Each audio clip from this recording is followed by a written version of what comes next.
আলাইকুম। Shimul memorial north south school and কলেজের সকল শিক্ষার্থীকে স্বাগত।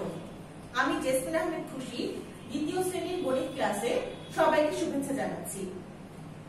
আজকে আমরা শুরু করে দিব প্রথমে যে বিষয়টি দিয়ে, সেটা হচ্ছে ফাঁকা ঘর পূরণ করুন। এটা আমরা গতদিনও করেছি, আজকেও করছি। ফাঁকা ঘর পূরণ করুনের প্রথম যে ক নাম্বার, সেখানে আছে 61 বিয়োগ ফাঁকা ঘর সমান 28। 61 বিয়োগ ফাঁকা ঘর সমান 28। আমরা কি জানি, বিয়োগের ক্ষেত্রে বিয়োজন দেওয়া থাকলে, বিয়োজ্য দেওয়া না থাকলে, বিয়োগফল দেওয়া থাকলে সূত্র অনুযায়ী বিয়োজ্য সমান বিয়োজন বিয়োগ বিয়োগফল হয়। তাহলে আমাদের কি করতে হবে? বিয়োজন থেকে বিয়োগফল বাদ দিতে হবে। ক নম্বরে আমরা করে ফেলি 61 বিয়োগ ফাঁকা ঘর সমান 28। 61 থেকে 28 বাদ দিতে হবে, তাই তো?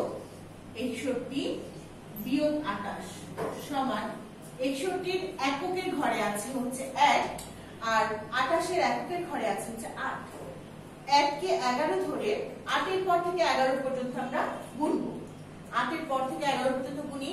9 10 11 12, 12 হবে 11। তাহলে আমরা পেলাম হচ্ছে 3, বসলো 3।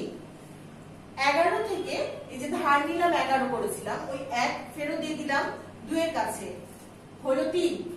6 থেকে 3 বাদ দিলে হয় 3। বিয়োগফল পেলাম 33। বিয়োগফল পেলাম 33। খ নাম্বার আছে দেখো 35 যোগ ফাঁকা ঘর সমান 70। 35 যোগ ফাঁকা ঘর সমান 70। 2 নাম্বার ঘরে ফাঁকা ঘর আছে, যোগ চিহ্ন আছে। যোগফল থেকে একটা সংখ্যা বাদ দিলে অপর একটা সংখ্যা পাওয়া যায়। যোগফল 70। 70 থেকে 35 বিয়োগ করলে ফাঁকা ঘরের মান পাবো।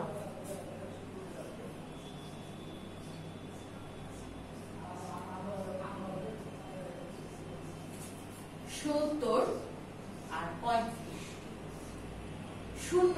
70 এর এককের ঘরে আছে হচ্ছে 0, সেই শূন্যকে ধরবো 10। 10 থেকে 5 বাদ দিলে বিয়োগফল হয় 5। 10 ধরেছিলাম, 1 ধার নিয়েছিলাম 3 এর কাছ থেকে, ফেরত দিয়ে দিই 3, তখন হয়ে গেল 4। 7 থেকে 4 বাদ দিলে হয় 3। বিয়োগফল হবে 35। 3 10 5 35। ফাঁকা ঘরে বসবে 35। এবার গ নাম্বার দেখো বাবুরা, প্রথম ঘর ফাঁকা ঘর, বিয়োগ চিহ্ন দেওয়া, তারপর 47 সমান সমান 53। ফাঁকা ঘর বিয়োগ 47 সমান 53। প্রথম ঘর ফাঁকা ঘর থাকলে যে চিহ্ন দেওয়া থাকে তার বিপরীত প্রক্রিয়া প্রতীকের কাজ করতে হয়। বিয়োগ থাকলে তাহলে কাজটি খুব কিসের করব? যোগের করব। তাহলে প্রথম ঘরে ফাঁকা ঘরের জন্য এই যে দুটো সংখ্যা দেওয়া আছে, সেই দুটো সংখ্যাকে যোগ করলে আমরা ফাঁকা ঘরের মান পেয়ে যাব। তাহলে চলে আসুন করি আমরা। ফাঁকা ঘর বিয়োগ 47 সমান 53। 53 যোগ 47। 3 আর 7 যোগ করলে কত হয়? 3 এর পর থেকে কোন 7 ঘর? 4 5 6 7 8 9 10। 3 আর 7 যোগ করলে হয় 10। তাহলে কি আমরা 10 পুরাটুকুই বসাবো? না, এককের ঘরে সংখ্যাটা বসবে আর দশকের ঘরের সংখ্যাটা হাতে রেখে দেব। পরে আবার দশকের ঘরের সংখ্যা যোগ করার পরে হাতের সংখ্যাটাও সে যোগফলের সাথে যোগ করব। আসো, 10 এর শূন্য বসলো, হাতের একটা হাতে থাকলো। 5 আর 4 যোগ করলে কত হয়? 5 এর পর থেকে 4 ঘর গুনো। 6 7 8 9। 9 আর হাতের একটা হচ্ছে 10। কত হলো? যোগফল 100। ফাঁকা ঘরে কত বসবে? ফাঁকা ঘরে বসবে 100। ফাঁকা ঘরে কত বসবে? ফাঁকা ঘরে বসবে 100। আচ্ছা, এবার আমরা ঘ নাম্বারটা করি। ঘ নাম্বারে আছে 44 যোগ 58। 44 যোগ 58 সমান ফাঁকা ঘর।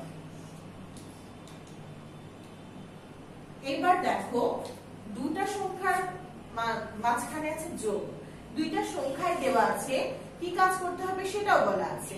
তাহলে যেই প্রক্রিয়া প্রতীকের কাজ দেওয়া আছে সেই কাজটা করার পরে যা হবে তা ফাঁকা ঘরে বসে দিলে হয়ে গেল, খুবই সহজ।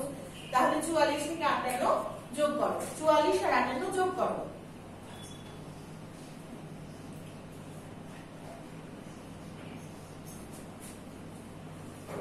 4 আর 8 যোগ করলে কত হয়? 4 এর পর থেকে 8 ঘর গোনো, 5 6 7 8 9 10 11 12। 12 হচ্ছে 12 এককের ঘরে সংখ্যাটা বসাই আর 1 হাতে রেখে দিই। 12 2 হাতে থাকলো 1। এবার 4 আর 5 যোগ করলে হয় 9, 9 আর হাতের 1 যোগ করলে হয় 10। তাহলে যোগফল হলো 102। যোগফল হলো 102। কি বন্ধুরা বুঝতে পারছো? আশা করছি বুঝতে পারছো। তোমাদের তোলা হয়ে গেছে আশা করছি। আসো এবার আমরা 2 নম্বরটা দেখি কি আছে। 2 নম্বরে 2 নম্বরে আছে হচ্ছে নিচের ডিজিট গুলোর স্পেলিং লিখুন। নিচের ডিজিট গুলোর স্পেলিং লিখুন। 6161 তার মানে বুঝতে পারছো এগুলো হচ্ছে ডিজিট আর স্পেলিং মানে হচ্ছে ইংরেজিতে বানান। তাহলে আমরা বানান করব সেটা হচ্ছে ইংরেজিতে। 6161 6161 আরেকবার বলি 6161। এবার স্পেলিং করি SIXTY 60 ONE 61। আমি আবার বলছি SIXTY 60 ONE 61। 62 62 62 62। আমরা স্পেলিংটা করি SIXTY 60 TWO 2 62। আমি আরেকবার বলছি SIXTY 60 TWO 2 62। 6363 6363 SIXTY 60 THREE বা দুইটা ই। আবার বলছি SIXTY 60 THREE 63। 6464 6464 বানান করি স্পেলিং করি SIXTY 60 FOUR 4 64। 6565 6565 স্পেলিং করি SIXTY 60 FIVE 5 65। আমি আবার বলছি SIXTY 60 FIVE 5 65। 3 নম্বরে আছে নিচের সংখ্যাগুলোর রোমান রূপে লিখুন। নিচের সংখ্যাগুলো রোমান রূপে লিখুন। শিক্ষার্থীরা আমরা ক্লাস চলাকালীন সময়ে কি শিখেছিলাম? রোমান রূপ মানে হচ্ছে আমাদের সংখ্যা দেওয়া থাকবে সেটাকে রোমান রূপে উপস্থাপন করা। সেক্ষেত্রে আমরা কিছু নতুন বিষয় শিখেছিলাম। 1 মানে হচ্ছে একটা আই, 5 মানে হচ্ছে 5, 10 মানে হচ্ছে একটা এক্স।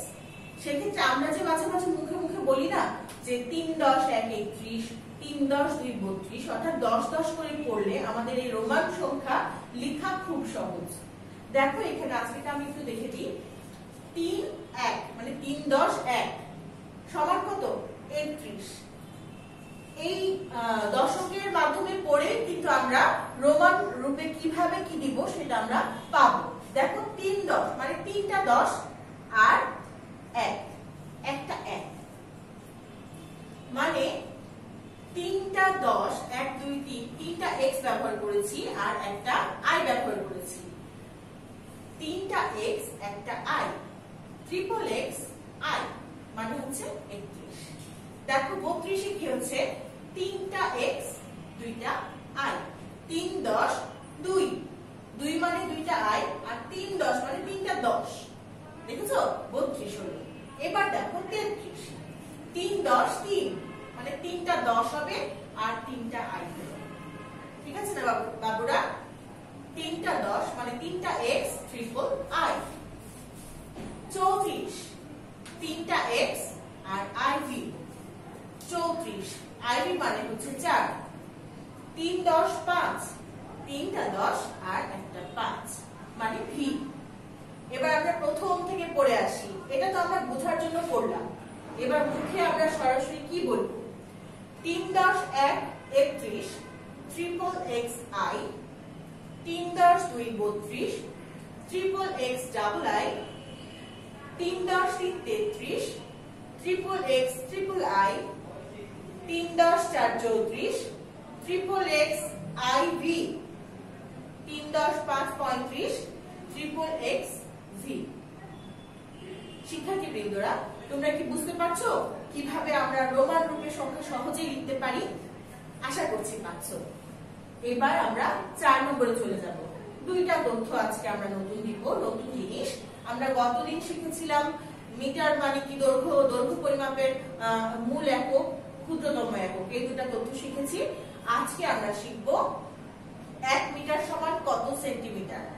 গতদিন আমরা আরো একটা তথ্য শিখেছিলাম 1 মিটার সমান কত মিলিমিটার, 1000 মিলিমিটার ছিল। এবার আজকে এটা নতুন তথ্য, 1 মিটার সমান কত সেন্টিমিটার।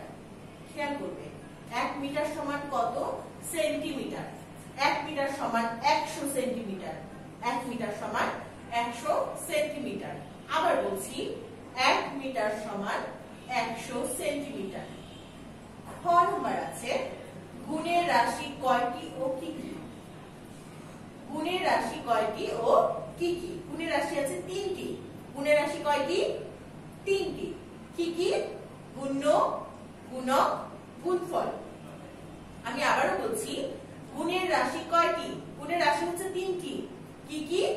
গুণ্য, গুণক, গুণফল। আবার বলি, গুণ্য, গুণক, গুণফল। বুঝতে পারছো? আচ্ছা, ঠিক আছে। এইবার আমরা চলে যাব পরবর্তী অংশে, 5 নম্বর প্রশ্নে। 5 নম্বরে কি আছে? 5 নম্বরে আছে হচ্ছে অঙ্ক কষে দেখান। এটা গুরুত্বপূর্ণ একটা অংশ। এই অংশটাতে কি করতে হয়? অঙ্কের প্রশ্নটা যেটা দেওয়া থাকে সেটা আমাদেরকে পুরোটুকু পড়ে বুঝতে হয়। বোঝার পরে কি চেয়েছে সেটা জানতে হয়, আবার কিভাবে মানে চাইছে সেটাও আমাদেরকে জানতে হয়। তাহলে মনোযোগ দিয়ে আগে অঙ্কটা পড়ি, পড়ার পরে আমরা অঙ্কটা করব। আকাশের কাছে 24 টাকা ছিল, তার বাবা তাকে কিছু টাকা দেওয়ায় তার 58 টাকা হলো। তারপরে তার বাবা তাকে কত টাকা দিয়েছিলেন? গাণিতিক বাক্য ব্যবহার করে সমাধান করুন। অঙ্কটা আমরা পুরোটুকু রেডি করলাম। এবার বুঝছি, দেখো আকাশের কাছে ছিল 24 টাকা। আকাশের কাছে ছিল, আগে থেকে 24 টাকা ছিল। তার বাবা তাকে কিছু টাকা দেওয়ায় তার কত টাকা হলো? 58 টাকা হয়েছে। তার বাবা তাকে কত টাকা দিয়েছে সেটা আমরা জানি না। গাণিতিক বাক্য ব্যবহার করতে বলেছে। আসো আমরা গাণিতিক বাক্যটা লেখার চেষ্টা করি।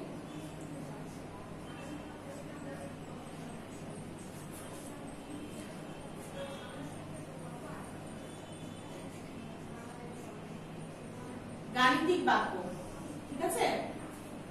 গাণিতিক বাক্যে দেখো তার কাছে ছিল আগে থেকে 24 টাকা, লিখলাম 24। তার বাবা তাকে কিছু টাকা দিল, তার মানে তার টাকাটার পরিমাণটা বাড়লো, তার মানে যোগ হলো, মাঝখানে হলো যোগ চিহ্ন। কিন্তু কত টাকা দিয়েছে সেটা আমরা জানি না, ঠিক আছে? দিয়ে যেটা জানি না সেটার সাথে 24 টাকা যোগ করলে সমান সমান হলো, তার কাছে টাকা হলো 58 টাকা। প্রশ্ন করেছে তার বাবা তাকে কত টাকা দিয়েছে। তার বাবা তাকে কত টাকা দিয়েছে আমরা কি জানি না। কত টাকা পরিমাণ দিয়েছে, কত টাকা পরিমাণ টাকা দিয়েছে সেটা আমরা জানি না। এবার আমরা সমাধান করি।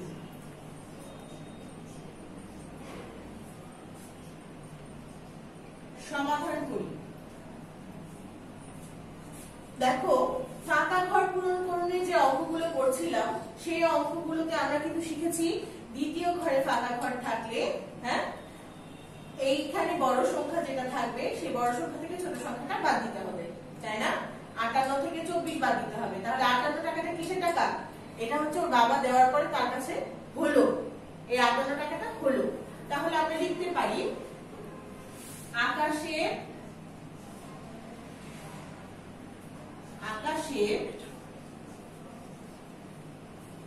কাছে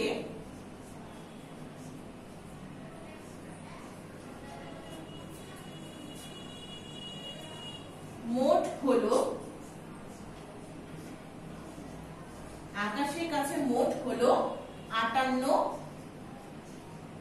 টাকা। আকাশের কাছে মোট হলো 58 টাকা। এইবার তার বাবা তাকে কত টাকা দিয়েছে সেটা তো আমরা জানি না, কিন্তু তার কাছে ছিল আগে থেকে, আকাশের কাছে ছিল আগে থেকে 24 টাকা। তাহলে এখানে লিখি আকাশের কাছে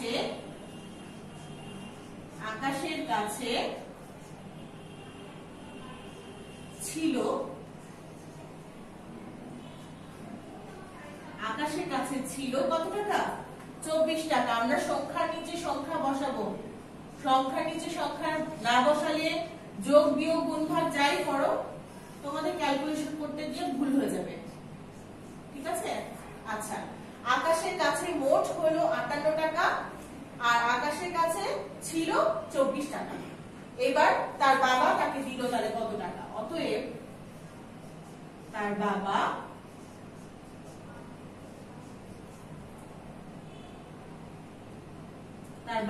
তাকে দিলেন কত টাকা দিলেন? আসো বিয়োগ করবো বলেছি, বিয়োগ করে দিই। 8 থেকে 4 বিয়োগ করলে কত হয়? 4 এর পর থেকে 8 ঘর গুনো, 5 6 7 8, কত পেলে? 4। 8 থেকে 4 বাদ দিলে 4 হয়, প্রশ্ন 4। এবার 5 থেকে 2 বাদ দিলে কত হয়? 2 এর পর থেকে 5 ঘর গুনো, 3 4 5, 5 পর্যন্ত যেতে 3 হয়। তাহলে কত টাকা হলো? বাবা দিল কত টাকা? তার বাবা তাকে দিল হচ্ছে 34 টাকা। উত্তর 34 টাকা। উত্তর 34 টাকা। দেখো আমি এখানে হাতে করলাম, তোমাদের জন্য তোমাদের মিস স্লাইডে করে নিয়ে এসেছে, দেখো তো মিলছে কিনা? মিললো? দেখো মিলিয়ে দিই।